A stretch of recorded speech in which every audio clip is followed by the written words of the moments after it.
देखने वाले तमाम लोगों को मेरी तरफ से अस्सलाम वालेकुम। उम्मीद करती हूँ आप सब लोग खैर आफियत से होंगे। एक ऐसा मुल्क जो इस्लामी तारीख से भरपूर है, जहाँ के लोग बेपनाह ताकत रखते हैं और जगराफियाई ताकत के साथ पूरी दुनिया की तजारत को चंद मिनटों में कंट्रोल कर सकते हैं। ये वही मुल्क है जो यमन के नाम से जाना जाता है। मशरकी दुनिया में यमन को असल अरबों की सरजमीन समझा जाता है। इस्लाम के आने से पहले दुनिया पर ईसाईयत का गुलबा था। हबशा को मक्का के करीब 3 ताकतवर ईसाई रियासत तस्वर किया जाता था। आजकल ये इलाका इथोपिया के हिस्सों में शामिल है। इस वक्त अबरहा एक ईसाई बादशाह के मातहत था, जिसने 525 ईस्वी में यमन के इलाकों पर हमला किया और उसे अपनी सल्तनत का हिस्सा बना लिया। अबरहा ईसाईयत का बड़ा जोशीला पैरोकार था, जिसने यमन की हुकूमत कायम की और सना में एक अजीम शान चर्च तामीर किया। मक्का में ज्यादा लोग काबा की इबादत के लिए आते थे और सना में कोई खास सरगर्मी नहीं होती थी। पैगम्बर इस्लाम की पैदाइश से 50 दिन कबल अबरहा अपनी फौज के साथ काबा की तरफ बढ़ा। अरबों के लिए ये हमला एक अजीब वाकया था, इसीलिए अरबों ने इस साल को आमिल फील यानी हाथियों का साल कहा।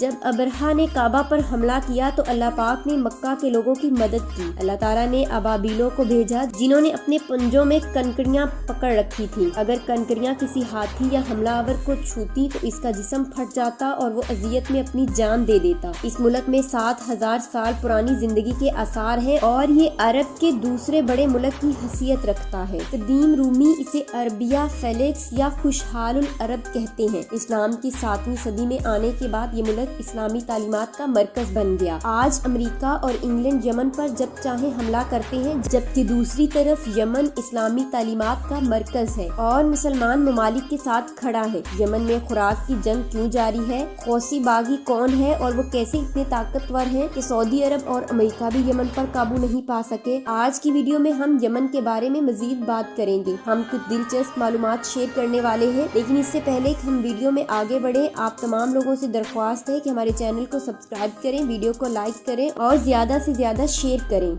यमन, जिसका मतलब है खुशी या बरकत, आज दुनिया में जमहूरिया यमन के नाम से जाना जाता है। 3 करोड़ 45 लाख लोगों की आबादी के साथ ये मुल्क दुनिया का 48वां बड़ा मुल्क है, जबकि 5300 मरबा किलोमीटर रकबे के साथ इसे दुनिया का 39वां बड़ा मुल्क समझा जाता है। बेशुमार पानी के ज़खायर और तेल गैस के कुओं के बावजूद ये मुल्क आज भी अरब ममालिक में सबसे गरीब मुल्क तस्वर किया जाता है। ये मुल्क जजीरा नमा अरब के इंतहाई जनूब मगरबी हिस्से में वाक़या है, जहाँ शुमाल में ओमान, शुमाल में अरबी समंदर और मगरब में बखीरा अहमर तकरीबन 2000 किलोमीटर की दूरी पर वाक़या है। यमन की समंदरी सरहद जिबूती और सोमालिया के साथ मिलती है। मुल्क का इंतजामी मरकज सना है, जो एक कदीम शहर है और यहाँ 35 लाख लोग रहते हैं। ये मुल्क का सबसे बड़ा शहर भी है। आज यमन एक गरीब मुल्क है। मुल्क की 50% आबादी गुर्बत की जिंदगी गुजारने पर मजबूर है। तमाम हमसाया ममालिक के लोगों का मायारे जिंदगी यमनी लोगों से 1000 दर्जे बेहतर है, लेकिन इन सब के बावजूद यमन के कदीम इलाकों में शादी की तकरीब अभी तक 21 दिनों पर मुश्तमिल होती है। इस मुल्क में शराब पीने और बेचने पर मुकम्मल पाबंदी है। औरतों के लिए हिजाब लाजमी है और औरतों की तस्वीरें बनाना जुर्म तस्वर किया जाता है। आज जब दुनिया में फलक बोस इमारतों की बात आती है तो सबको दुबई, न्यूयॉर्क या सिंगापुर याद आता है, लेकिन क्या आप जानते हैं कि यमन के मगरब में शेबाम नामी एक शहर है जो 7000 साल कदीम है और ये शहर दुनिया का पहला फलक बोस इमारतों वाला शहर समझा जाता है। यहाँ तकरीबन 500 इमारतें हैं, जिनमें 16वीं सदी में तामीर शुदा 11 मंजिला इमारतें शामिल हैं, लेकिन आज ये बुसीदा हालत में है। यूनेस्को ने 1982 में इस शहर को आलमी सकाफती विरसा का दर्जा दिया था। यमन की जंग के इब्तदाई दिनों में बमबारी की वजह से इस शहर को काफी नुकसान पहुंचा और आज यूनेस्को ने इस शहर को खतरे में पड़े हुए सकाफती विरसा के तौर पर दर्ज किया है। यमन में कुल 200 जजीरे हैं, जिनमें 15 जजीरे आबादी और रकबे के लिहाज से अहम है, जिनमें सबसे बड़ा जजीरा स्कोट्रा है। स्कोट्रा में एक अजीब किस्म का दरख्त पाया जाता है जिसे ड्रैगन बिल्ड ट्री कहा जाता है। यमन में विरासत का कोई कानून नहीं है। सऊदी अरब की तरह यहाँ भी चोरों के हाथ काट दिए जाते हैं और इस्लाम के खिलाफ बोलने वाले की जबान काट दी जाती जाती है। यमन की तकरीबन 100% आबादी मुसलमान है, जबकि यहाँ चंद सौ गैर मुस्लिम लोग भी आबाद है जो दूसरे ममालिक से आए हैं। यमन में मुसलमानों के 2 बड़े फिरके आबाद है, जिनमें 65% सुन्नी मुसलमान और 35% शिया मुसलमान है। सना यमन का दारुल हुकूमत दुनिया के कदीम तरीन शहरों में शुमार किया जाता है। कहा जाता है कि हजरत नूह अलैहिस्सलाम के एक बेटे ने इस शहर को आबाद किया था। आपको ये जानकर हैरत होगी कि अरब नस्ल का ताल्लुक यमन से है। कुरैश कबीला और मदीना के इंसार कबीला भी यमन से ताल्लुक रखते थे। यमनी लोगों का खंजर साथ रखना इसकी सकाफत का अहम हिस्सा है। यमन के शुमाली हिस्से में मदनी दौलत बहुत ज्यादा है, जहाँ गैस, कुबाड़, तांबा, सोना, लोहा और निकल की वाफिर मिकदार मौजूद है। बरतानिया ने इस खिते पर 1339 साल तक हुक्मरानी की। यमन की करेंसी यमनी रियाल है, जो पाकिस्तानी 11 रुपए के बराबर है। यमन का कॉलिंग कोड +967 और इंटरनेट डोमेन YE है। आज यमन की 100% आबादी मुसलमान है, लेकिन किसी वक्त यहाँ यहूदी और ईसाई आबाद थे। यहूदी आबादी यहाँ 200 साल तक रही और कहा जाता है कि आज भी तकरीबन 50 यहूदी सना शहर में रह रहे हैं। यमन का मखा शहर कभी काफी का मरकज था और इसी शहर की वजह से मखा काफी का नाम दुनिया भर में मशहूर हुआ। यमन इस ममालिक में शामिल है जहाँ कम उम्र लड़कियों की शादी बहुत ज्यादा होती है। यमन में 15 साल तक की बच्चियों की शादी की शरह 42% है। यमन की खूबसूरत साहली पट्टी, अदन की खलीज और मुश्किल वीजा पॉलिसी की वजह से दुनिया के ज्यादातर सियाह यमन नहीं जाते। यही वजह है कि इस मुल्क में बेशुमार तारीखी मकामात, खूबसूरत जजीरे और साहले समंदर होने के बावजूद यहाँ साहलों की तादाद न होने के बराबर है।